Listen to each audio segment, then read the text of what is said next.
aprendi qual é o valor de um sonho alcançar. Eu entendi que o caminho pedras terá.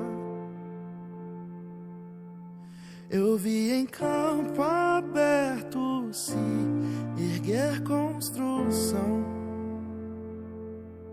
e foi com muitas pedras, e foi com muitas mãos.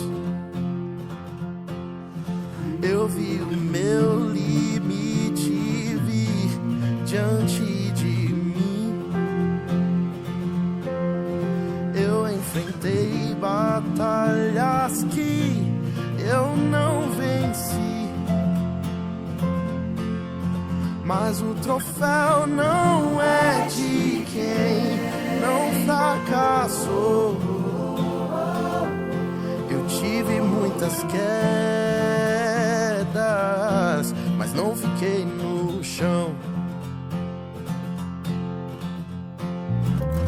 E ao olhar pra trás tudo que passou, venho agradecer quem comigo estava.